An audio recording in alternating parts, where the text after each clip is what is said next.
Nós vos rogamos, Senhor, que prepareis as nossas ações com a vossa inspiração e as acompanheis com o vosso auxílio, a fim de que toda a nossa oração e obra tenha sempre em vós o seu princípio e por vós chegue ao seu fim. Por Cristo, Senhor nosso. Amém. Em nome do Pai, do Filho e do Espírito Santo. Amém. Salve Maria, bom dia a todo o povo católico da terra de Santa Cruz. Quem vos fala é Yuri Maria, e hoje eu vou começar aqui um curso sobre a doutrina cristã, São Roberto Bellarmino. Então, a gente sempre pergunta por quê? Por que é necessário a gente saber a doutrina cristã e as principais partes, né? Por que é necessário saber a doutrina cristã para a gente se salvar? Então a gente sabe que a doutrina cristã é um breve compêndio, um sumário de todas aquelas coisas que Cristo, nosso Senhor, ensinou para nos mostrar o caminho da salvação. Então a gente sabe quantas são as partes principais, mais necessárias dessa doutrina. Então a gente tem que, essas partes principais necessárias temos que saber, somos obrigados a saber. São 4. O credo, o Padre Nosso, os 10 mandamentos e os 7 sacramentos. São as partes principais necessárias dessa doutrina de Cristo. Porque não são mais nem menos que 4? Porque são 3 as virtudes principais: fé, esperança e caridade. O credo é necessário para a gente ter a fé. Então o conteúdo da fé está no credo, porque nos ensina o que havemos de crer. E o Padre Nosso é necessário para a esperança, porque nos diz o que havemos de esperar. Todas aquelas coisas que havemos de esperar.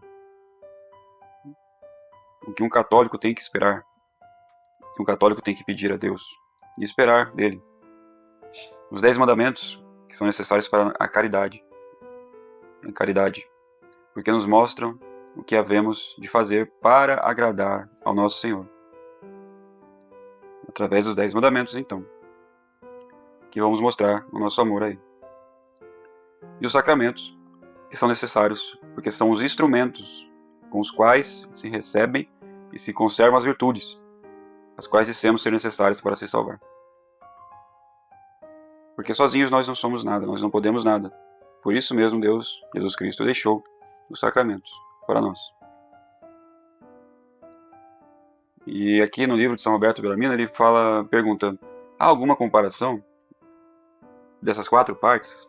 E Santo Agostinho faz uma comparação muito bela, que para a gente gravar e reter na memória. Santo Agostinho compara esse ensinamento a uma casa. Então, para a gente fabricar uma casa, são necessários, primeiro, os alicerces. Então, tem que ter os alicerces, depois levantar as paredes e, finalmente, cobri-la com o telhado. Então, para se obrarem essas coisas, necessita-se de alguns instrumentos. Então, da mesma forma, para que em uma alma, a nossa alma, fabrique-se o edifício da salvação, são necessários os alicerces da fé, as paredes da esperança, o telhado da caridade. E os instrumentos que a gente vai fazer isso, que a gente vai trabalhar nessa casa, são os sacramentos. A gente usa os sacramentos para construir a casa. Então, sem todas essas coisas, acabou. As 4 coisas são necessárias. Lembrando, as 4 coisas são necessárias e importantes: o credo, o Padre Nosso, os 10 mandamentos e os 7 sacramentos. As 4 coisas importantes.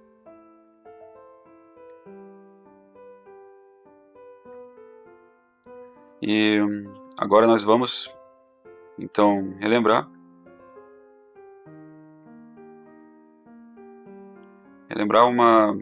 por que São Roberto diz que quando a gente ensina, a gente tem que aprender essas 4 coisas. O símbolo da fé, porque a gente tem que saber o que a gente deve crer.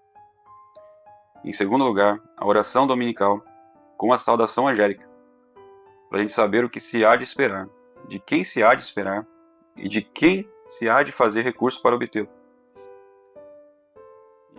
E como é de costume nos católicos, nós ensinamos primeiro para as crianças o Padre Nosso e a Ave Maria antes de ensinar o credo.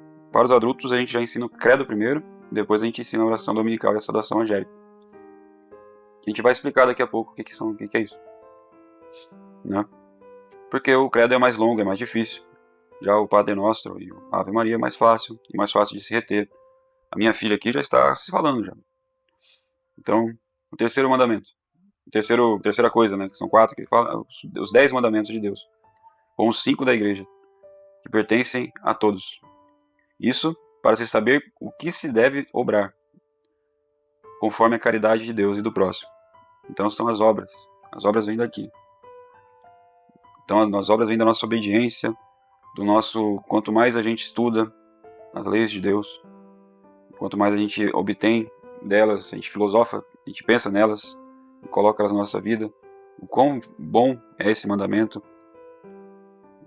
e nós vamos obrando à medida que a gente vai vivendo. E a quarta coisa mais importante, são 4 coisas.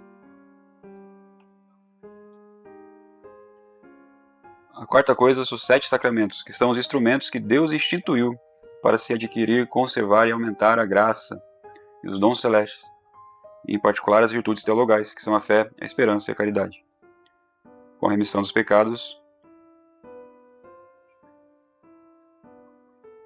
Então são essas 4 coisas, que são as mais importantes. E outras coisas que também são úteis para a gente aprender, e que também são poucas e fáceis, são as virtudes principais, que são a fonte do bem obrar, os 7 vícios capitais, que são as fontes de todos os pecados, as obras de misericórdia, que são gratíssimas a Deus. A gente tem que saber também os pecados que brandam o céu por vingança, que grandemente desagradam ao Senhor, os conselhos evangélicos, os 4 novíssimos e o mistério do rosário. Essas são as coisas assim que poderíamos também aprender, que deveríamos aprender. Que a gente não se sacia só com os necessários e as coisas básicas, mas também com as coisas a gente tenta buscar sempre a mais. E outras coisas que poderiam deixar-se, porque são muito difíceis, como as 11 paixões e semelhantes, ou coisas muito evidentes e supérfluas, mais filosóficas, né? Os 5 sentidos do corpo, as 3 potências da alma, etc. Elas não são tão úteis e também sobrecarregam a memória, principalmente como por exemplo também os 12 frutos do Espírito Santo, as 8 bem-aventuranças. Então, uma coisa que a gente vai adquirindo à medida do tempo. Então, para as pessoas simples, eu acho que basta as 4 coisas principais, e depois as outras coisas que também são boas e necessárias e úteis, né? Então aqui foi uma pequena introdução, e começando agora para a explicação do fim cristão, o fim do cristão. Qual é o nosso fim? E o sinal da cruz. Então a explicação do fim do cristão e o sinal da cruz. A gente é cristão? Sim, somos cristãos. E o que é cristão? O que quer dizer cristão? Cristão é aquele que professa a fé e a lei de nosso Senhor Jesus Cristo. Professar a fé e a lei de nosso Senhor Jesus Cristo. Em que consiste principalmente a fé de Cristo? Ela consiste em 2 mistérios principais. E esses mistérios estão contidos no sinal da cruz. A unidade e trindade de Deus. E a outra parte, a encarnação e a morte de nosso Salvador.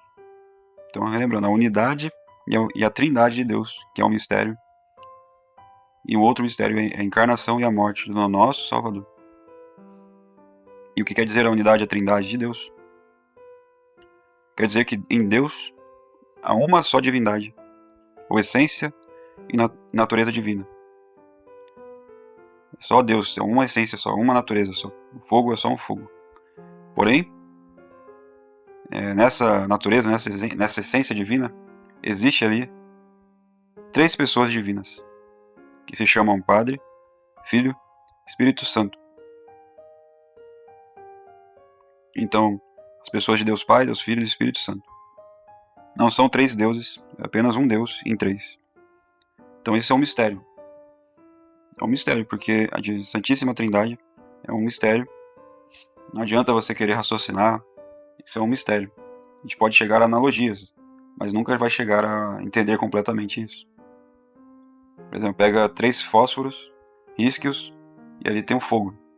Então ali é o fogo e três pauzinhos, né? Então 3 pessoas, mais ou menos como se fosse isso. Mas é que Deus é só um, é uma essência só. Deus, quando ele se conhece, ele automaticamente, ele não tem um tempo, ele não está no espaço-tempo, né?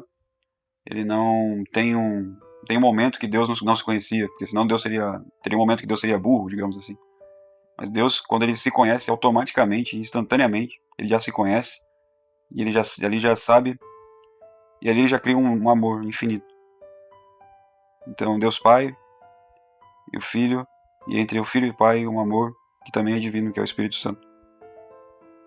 E isso tudo é Deus. E é uma coisa, um mistério. E é um mistério que você fica em vários santos, tem vários livros muito bonitos, várias meditações, e nos encanta, nos encanta. Mas é um mistério de Deus, muito bonito. Aí pode me perguntar, e por que Deus, por que são 3 pessoas divinas? Porque o Padre, o Pai, Deus Pai, não tem princípio, né? E nem procede de outra pessoa. Então o Deus Pai não procede e não tem princípio. O Filho procede do Pai, e o Espírito Santo procede do Pai e do Filho. Todas essas coisas são importantes. Então retenha na memória. O Deus Padre não tem princípio, nem procede de outra pessoa. O Filho procede do Pai, e o Espírito Santo dos dois, do Pai e do Filho. E por que são um só Deus, essas 3 pessoas divinas? Porque tem a mesma essência, uma mesma potência, uma mesma sabedoria, uma mesma bondade. Então a mesma essência, é a mesma coisa, a mesma natureza. A essência daquilo, entre 2 humanos vai nascer um outro humano. E 2 porquinhos vai nascer um porquinho. A essência de porco vai estar sempre ali, a essência de humano vai estar ali, a essência de pássaro vai estar ali. Entre 2 coisas vai nascer outra. A essência divina não existe, é uma única só, e é a mesma. Porque não cremos em 2 deuses, 3 deuses. É um Deus só, a mesma essência. Eles podem tudo, eles têm a mesma potência, eles têm a mesma sabedoria, e eles têm a mesma bondade. E o que quer dizer a encarnação e morte de nosso Salvador? Quer dizer que o Filho de Deus, que é a segunda pessoa da Santíssima Trindade, Deus Filho, fez-se homem e morreu na cruz para nos salvar. Isso é um grande mistério, um maravilhoso mistério. Que nós que não somos nada, que mereçamos tão bom, tão grande que é o amor de Deus, que enviou seu Filho para nos salvar. Esse mistério é muito bonito e que você medite muito nele. Como estão contidos esses 2 mistérios no sinal da Santa Cruz? Estão contidos no sinal da Santa Cruz porque pondo primeiro a mão direita, tem que ser a mão direita, não pode ser a esquerda. É com a mão direita a gente põe sobre a testa e a gente diz em nome do Pai, em nome do Pátria. Depois sobre o peito, dizendo e do Filho. E finalmente sobre o ombro esquerdo, indo para o direito, dizendo e do Espírito Santo. Amém. Então em nome do Pai, do Filho e do Espírito Santo. Amém. Esse é o sinal da Santa Cruz. E esse é um sinal que devemos fazer, sempre, quando somos tentados, quando passamos por alguma coisa sagrada, quando temos alguma graça, quando alguém morre, diante dos cemitérios. Devemos sempre fazer na hora das refeições. É um sinal importantíssimo da nossa fé.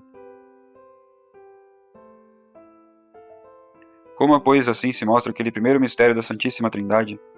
Porque aquela expressão em nome significa a unidade e as outras palavras significam a Trindade.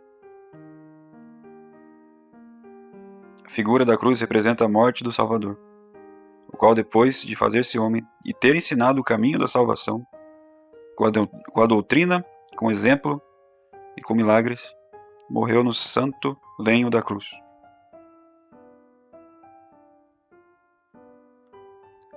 Então, recapitulando, antes de chegar a doutrina da primeira parte do credo, a gente tem que saber o sinal da cruz, que é o primeiro mistério, a unidade e a trindade de Deus, e o segundo, a encarnação e a paixão do Salvador. Relembrando sempre é bom relembrar. E o que quer dizer a unidade e a trindade de Deus? Relembrando, essas coisas são altíssimas e pouco a pouco vão se explicando no decorrer da doutrina. Mas por hora basta pra gente os nomes e entender o quanto puder. A unidade de Deus quer dizer que, para além de todas as coisas criadas, para tudo que foi criado, tudo que está no que a gente vê, tudo que foi criado, há uma outra, a qual nunca teve princípio, mas sempre foi e sempre será. E esta fez todas as outras coisas, e as mantém e governa. E é sobre todas, altíssima, nobilíssima, belíssima, poderosíssima e senhora absoluta de todas as outras. Esta coisa se chama Deus, o qual é um só, porque não pode haver mais que uma verdadeira divindade, isto é, só uma natureza e essência infinitamente poderosa, sábia e boa. Mas essa divindade se acha em 3 pessoas, que é o Pai, o Filho e o Espírito Santo, as quais são um só Deus, porque qualquer um deles tem a mesma divindade e essência. Como, por exemplo, se 3 pessoas aqui na Terra, que se chamassem Pedro, Paulo e João, tivessem uma mesma alma, em um só corpo, se chamariam 3 pessoas. Porque um é Pedro, outro é Paulo e outro é João. Mas, não obstante, seria um só homem. Um homem só, e não 3 homens. E não teriam 3 corpos e 3 almas, mas um só corpo e uma só alma. Isto não é possível entre os homens, porque o ser do homem é limitado, infinito. É por isso que não pode estar em diversas pessoas. Porém, o ser de Deus e a divindade e a sua divindade é infinita. E por isso se pode achar e se acha o mesmo ser e a mesma divindade do Padre, no Filho e no Espírito Santo. Com que são 3 pessoas, porque uma é o Padre, a outra é o Filho e a terceira é o Espírito Santo, e no entanto são um só Deus, porque tem a mesma divindade, o mesmo ser, a mesma potência, a sabedoria, bondade e etc. Então esperamos que esteja bem claro essa parte. Dizei-me agora o que quer dizer encarnação e paixão do Salvador. Então, a segunda pessoa divina, a qual dissemos chama-se Filho. Além do seu divino ser, o qual teve, não só antes que o mundo fosse criado, senão do eterno, da eternidade, ele tomou a carne humana e alma humana, isto é, toda a nossa natureza, ele pegou para si, ele humildemente fez esse ato, um ato mais humilde que esse, do grande ser de Deus, que quis vir a se encarnar no ventre de uma puríssima virgem. Assim, o que antes somente era Deus, agora começa a ser Deus e homem. E depois de haver tratado com os homens por 33 anos, ensinava-lhes o caminho da salvação e fazia muitos milagres. No fim, porém, ele deixou-se pôr numa cruz e morreu nela para satisfazer a Deus pelos pecados de todo mundo. Carregou em si todos os pecados em uma expiação. E passado 3 dias, porém, ressuscitou da morte à vida. E depois de outros 40 dias, subiu aos céus, como vamos explicar depois no credo. Então isto é a encarnação e a paixão do Salvador. E por que esses são os principais mistérios da nossa fé? Porque o primeiro mistério se encontra-se o princípio e o fim do homem. E no segundo mistério, o único e eficaz meio para conhecer aquele primeiro princípio e chegar àquele último fim. E quando a gente crê e confessa esses 2 mistérios, nós mostramos distintos de todas as seitas dos gentios, dos turcos, dos judeus e dos hereges. E finalmente, sem crer e confessar esses 2 mistérios, é impossível para qualquer ser humano se salvar. Impossível.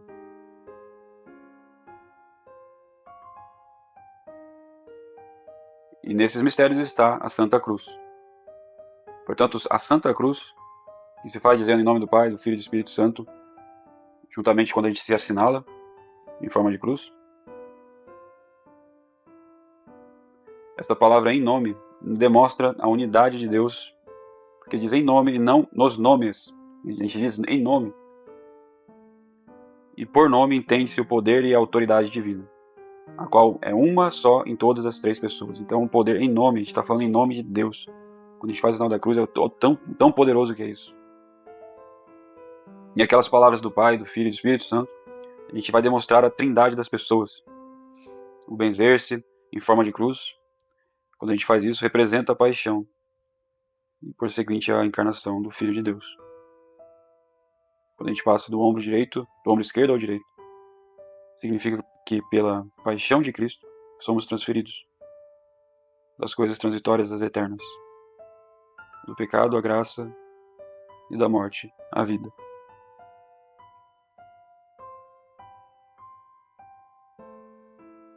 E qual que é o efeito que a gente busca fazer no sinal da cruz? Primeiro, para saber que nós somos cristãos. Nós somos soldados do sumo imperador, que é o Cristo. Somos soldados. Lembre-se sempre disso. Você entrou agora para um exército. Você está em guerra. Aqui não é tempo de paz, aqui não há paz. Estamos em tempo de guerra. E você agora é um soldado de Cristo. Então esse sinal é como se fosse o nosso brasão, a nossa insígnia. É o que nos distingue de soldado de Cristo, de todos os inimigos da Santa Igreja, como são os gentios, os judeus, os turcos e os hereges, inimigos da Santa Igreja. Então estamos numa guerra e agora você já sabe quem é os seus inimigos.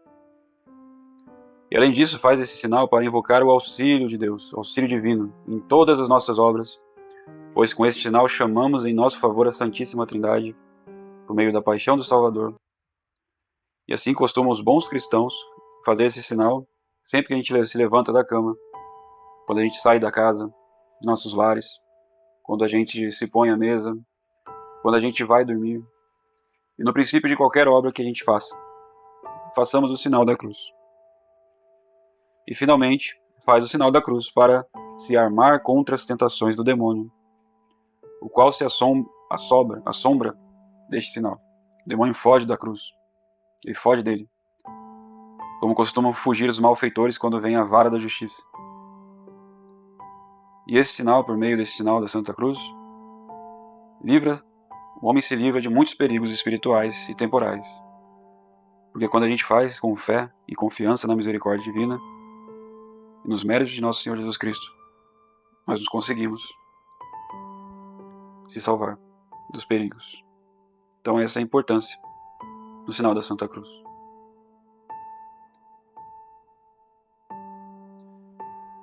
Agimos tibi gracias, omnipotens Deus, pro universos beneficiis tuis, qui vives et regnas in saecula saeculorum. Amém. Em nome do Pai, do Filho e do Espírito Santo. Amém.